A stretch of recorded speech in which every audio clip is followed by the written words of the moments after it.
سے ہاں حکمران کی نیت کا اثر ضرور پڑتا ہے. اور یہ پہلا حکمران ہے جس نے مدینے کی فلاحی ریاست کا تصور پیش کیا، تو میں ان کو سلام پیش کرتا ہوں. صدیوں سے جو تھیولوجینز ہیں یا پھر مسٹکس ہیں، یا کہنا چاہیے کہ جو پادری ہیں یا ملاؤں کی بات کر لیں یا پنڈتوں کی بات کر لیں، جو کہ بڑے بڑے منصبوں پہ بیٹھے رہے، جنہوں نے حکمرانوں سے قربت حاصل کر کے، ان کی دوستی حاصل کر کے اقتدار کے مزے بھی لوٹے اور بغیر کسی گورنمنٹ پوزیشن پر آئے ایک اثر و رسوخ انجوائے کیا، دولت کمائی، طاقت حاصل کی اور عوام کو اپریس کیا، کیونکہ جہالت پھیلائی اور عوام کو سچ نہیں جاننے دیا. اس میں اہم کردار ہے کلرجی کا. اگر آپ کو یاد ہو تو راسپوٹن کا شاید نام آپ نے سنا ہو، جو کہ اکثر لٹریچر میں بھی آتا ہے. منٹو صاحب نے بھی راسپوٹن کی موت کے عنوان سے ایک تحریر لکھی تھی، آپ پڑھ سکتے ہیں. تو وہ روس کا جو شاہی خاندان تھا رشین انقلاب سے پہلے 20ویں صدی کے آغاز میں، اس کے بہت قریب ہو گیا تھا. وہ سڑک سے اٹھا، he was a nobody and he got really close to the Romanov family, جو کہ رشیا کو رول کر رہی تھی اس ٹائم کے اوپر. اور خاص طور پہ جو بادشاہ کی بیوی تھی الیگزینڈریا، اس کے تو بہت ہی قریب ہو گیا. اس کے بچے کا علاج کر رہا تھا، اس پہ دم درود کیا کرتا تھا. سیاسی فیصلوں پر اثر انداز ہونا شروع ہو گیا، جنگی فیصلوں پر اثر انداز ہونا شروع ہو گیا، اور اس نے روس کے شاہی خاندان کو اپنی مٹھی میں بند کر لیا. اور عوام کو جو بتایا کرتا تھا یہ آپ کو کرنا چاہیے، یہ نہیں کرنا چاہیے، عوام بھی اس طرف چلنا شروع ہو گئے تھے.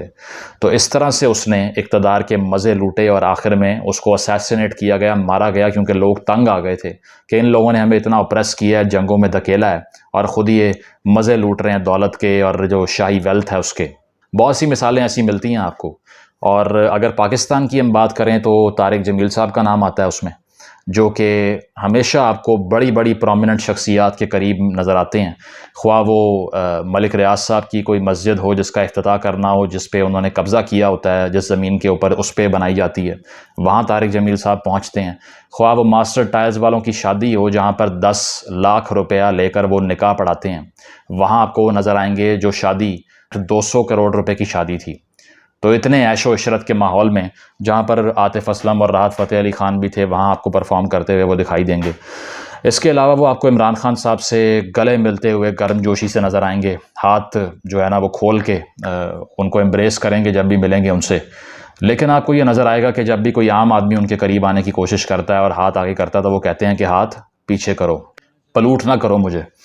تو ان کی آج ہم نے بات کرنی ہے، کیونکہ اب پہلا سوال آپ لوگوں کا یہ ہوگا یا گالیاں اس بات پہ پڑیں گی کہ یار آپ تنقید ان کے اوپر کیوں کر رہے ہیں. تو میں نے 2 سال پہلے ایک ویڈیو بنائی تھی جس میں نے یہ کہا تھا کہ پارٹیوں کے اپنے اپنے رکھتے ہیں اس طرح سے مولوی، اور وہ آپ کو برے لگتے ہیں اور ایک پارٹی کا اچھا لگتا ہے، تو پھر آپ کا یہ دوہرا معیار ہے. 1500 صفحات کا فتویٰ اینٹی ٹیررزم اور سوسائڈ بامبنگ کے اوپر لکھنے والا طاہر القادری، جو کہ آکسفورڈ یونین میں کوٹ ہوتا ہے، اس کو آپ لوگ کینیڈا والا مولوی کہتے ہیں اور اس کا مذاق اڑاتے ہیں اور اس کے میمز بناتے ہیں. اس کے علاوہ ضمیر اختر نقوی کے آپ نے کتنے میمز بنائے ان کی وفات سے پہلے کہ آج تک وہ چلتے ہیں، لیکن وہاں بھی کسی کی جو ہے نا وہ ڈس رسپیکٹ نہیں ہوتی. اس کے علاوہ مولانا فضل الرحمان، جس کے مدرسوں میں ہزاروں لاکھوں طلبہ پڑھتے ہیں، جو کہ اس کو ایک اسپریچول فگر مانتے ہیں، اس کو آپ لوگ ڈیزل کہتے ہیں. لیکن جب بات آتی ہے آپ کے پولیٹیکلی فرینڈلی مولوی کے اوپر تو اس پہ تنقید کرتے ہوئے آپ لوگوں کے پر جل جاتے ہیں اور آپ کہتے ہیں کہ تمہیں شرم نہیں آتی کہ ایک عالم کے اوپر تنقید کر رہے ہو، جبکہ ان کی کوئی ایک کتاب کا حوالہ دے دیجئے جو انہوں نے تحریر کی ہو، نہیں نظر آئے گی آپ کو. تو ریسنٹلی وہ بول ٹی وی کو انٹرویو دیتے ہیں اور اس میں وہ اس بات کا اظہار کرتے ہیں کہ ان کی سیاسی وابستگی کیا ہے، جو کہ واضح ہو گئی تھی پہلے ہی لیکن دوبارہ سے ری افرم کرتے ہیں اس کو. اور وہ کہتے ہیں کہ مانگے تانگے کی وزارتیں لینے والے اقتدار سے چمٹے ہوئے ہیں اور کس طرح چند ٹکوں کے عوض انہوں نے اپنے آپ کو بیچا ہے، کس طرح انہوں نے سازش کا بیانیہ جو ہے نا وہ بنایا ہے، اور ساتھ ساتھ انہوں نے کس طرح سے 22 کروڑ عوام کا جو مستقبل ہے اس کا سودا کیا ہے. تو ایک لحاظ سے اس بات کا اظہار کرتے ہیں کہ عمران خان صاحب کا یہ بیانیہ کہ رجیم چینج ہوا ہے، سب لوٹے ہیں، سب پیسے لے کے بک گئے ہیں، اس کو وہ دہراتے ہیں. ذرا سنیے آپ. یہ چھوٹی چھوٹی وزارتیں اور وہ بھی مانگی تانگی کی وزارتیں، مانگی تانگی کی وزارت عظمی، اور اللہ نے کس قدر ذلت چڑھائی ہوئی ہے، کس طرح انسانوں کو خریدا گیا اور کس طرح خرید کے ایک دھوکے سے حکومت بنائی گئی. کیا یہ اللہ کے سامنے کھڑے ہو سکتے ہیں؟ یہ اللہ کے نبی کے سامنے کھڑے ہو سکتے ہیں؟ اور تم چند ٹکوں پہ تم نے 22 کروڑ عوام کو ذلیل و خوار کر کے رکھ دی.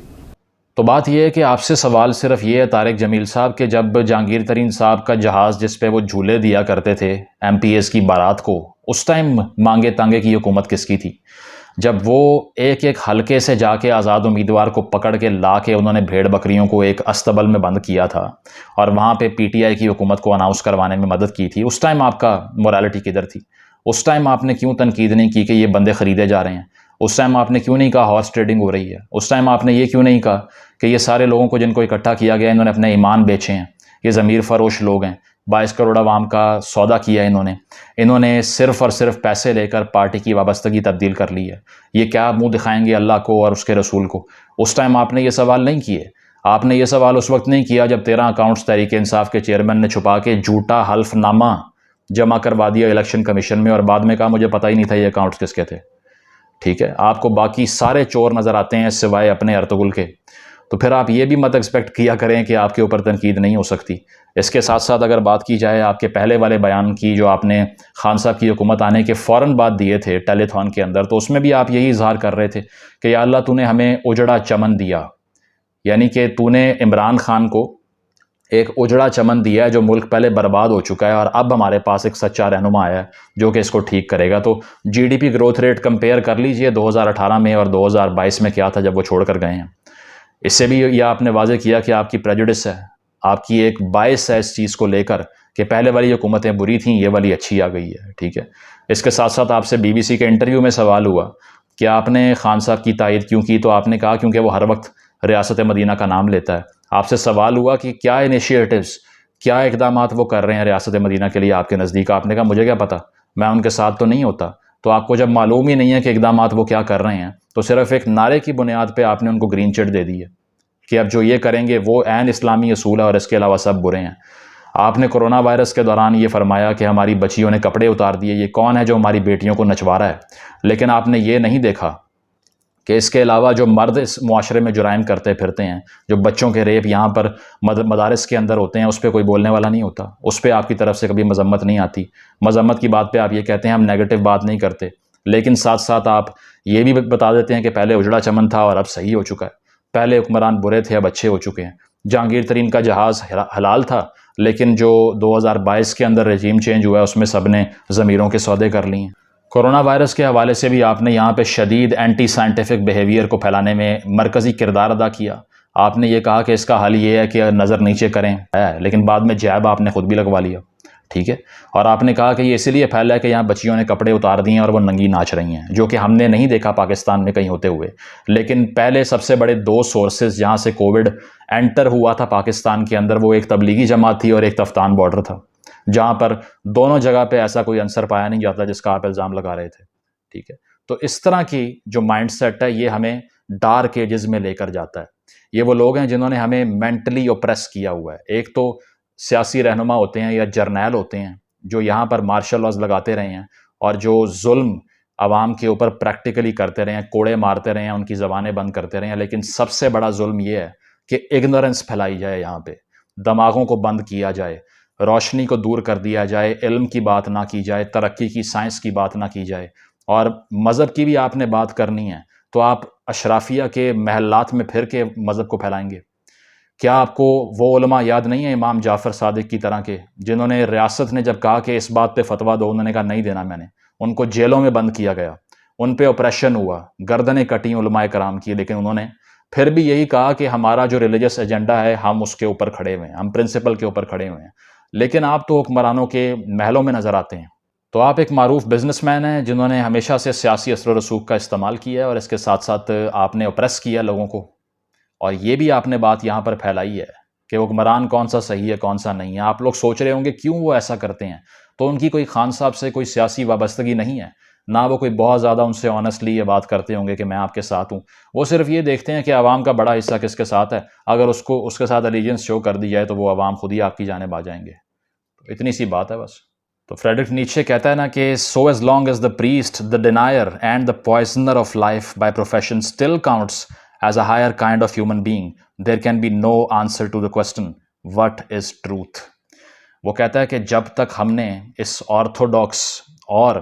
اس ملاؤں کی اشرافیہ کو سب سے بہتر سمجھنا ہے ایک معاشرے کے اندر، تو آپ یہ بھول جائیے کہ اس سوال کا کوئی جواب سامنے آئے گا کہ سچ کیا ہے، کیونکہ سچ کو چھپانے والے لوگ ہی یہی ہیں جو مین سٹریم میں سچ کو چھپانے کا کردار ادا کرتے ہیں۔ تو وہی بات ہے کہ اگر پاکستانی معاشرے نے اب بھی نمبر 1 پہ کلرجی کو رکھنا ہے، نمبر 1 پہ انہی لوگوں کو رکھنا ہے جنہوں نے مینٹلی اوپریس کیا ہے ہمیں، نسلوں کو اگنورنس ان کے اندر پھیلائی ہے، ان کی رگوں کے اندر اس اگنورنس کو پھیلایا ہے کہ تمام جو معاشرے کے اندر برائیاں ہیں وہ صرف اسی لیے ہیں کہ تم سارے چور ہو، تم سارے جھوٹے ہو اور تم سارے کپڑے اتار کے پھر رہے ہو۔ اس کے علاوہ کوئی سائنٹیفک ایکسپلینیشن، کوئی لاجیکل بات، کسی بات کی سینس نہیں بنتی۔ یہ وہ لوگ ہیں جنہوں نے اس معاشرے کو، اس خطے کو پارٹیشن سے پہلے سے لے کر اب تک لوگوں کی گردنیں اڑانے پہ مجبور کیا ہے۔ آپ لوگ یہ کہتے ہیں کہ یہ نفرت نہیں پھیلاتے، لیکن اس سے بڑی نفرت کوئی نہیں ہے کہ کسی کو اندھیرے میں رکھا جائے اور سچ چھپایا جائے اس سے، کیونکہ آپ اس سے وہ ایجنسی چھین رہے ہیں جس سے وہ سوچ کے، اپنی سوچ کے لحاظ سے، اپنی ریشنلٹی کے لحاظ سے فیصلہ کر سکے کہ سچ کیا ہے اور جھوٹ کیا ہے۔ تو آخر میں یہ کہ اگر پاکستانی معاشرے کو ترقی کرنی ہے، اگر یہاں کے عوام کو آگے بڑھنا ہے اور جو جدید قومیں ہیں ان کی صف میں شامل ہونا ہے، سائنس کا انقلاب لے کر آنا ہے، یا پھر تنقیدی ذہن جو ہیں ان کی عزت کرنی ہے اور یہ سوچنا ہے کہ جو کسی سے ڈس ایگری کرتا ہے وہ برا نہیں ہوتا بلکہ وہ بہتر ہوتا ہے، کیونکہ وہ سچ کو جو ہے نا تلاش کرنا جانتا ہے، نہ کہ وہ لوگ جو صرف ہرڈ سے اگری کرتے ہوں، جو سارے بات کر رہے ہوں وہی بات کرتے ہوں۔ جب تک پاکستانی معاشرہ ایسے آرگیومنٹس کو بائی کرنا بند نہیں کرے گا، کسی قسم کی ترقی پاسبل نہیں ہے۔ یہی وہ لوگ ہیں جنہوں نے اقتدار بھی آپ سے لیا، دولت بھی اکٹھی کی، مزے بھی کیے، لیکسس کی لینڈ کروزر پہ آتے ہیں وہ، اور غریب لوگوں سے ہاتھ نہیں ملاتے، بڑے بڑے برانڈز کے انہوں نے جو ہے نا وہ چینز کھولی ہوئی ہیں، اور آپ کو درس اس بات کا دیتے ہیں کہ کوئی خواہش دل میں مت رکھو، مار ڈالو اپنے آپ کو، اسیٹسزم، سیلف لیسنس، لیکن اپنے لیے دنیا کی تمام دولتیں، چاہے وہ آئی فون 13 ہو یا کوئی بھی چیز ہو، ان کے ہاتھ میں دکھائی دیتا ہے۔ تو یہ ٹائم آ گیا ہے کہ آپ ایکسپوز کریں ایسے لوگوں کو اور سوچیں ان کے بارے میں کہ ان کی ایڈہیرنس جو ہے وہ آپ کو کہاں تک لے کر جا رہی ہے اور اس کا فائدہ کیا ہونے جا رہا ہے۔ Thank you.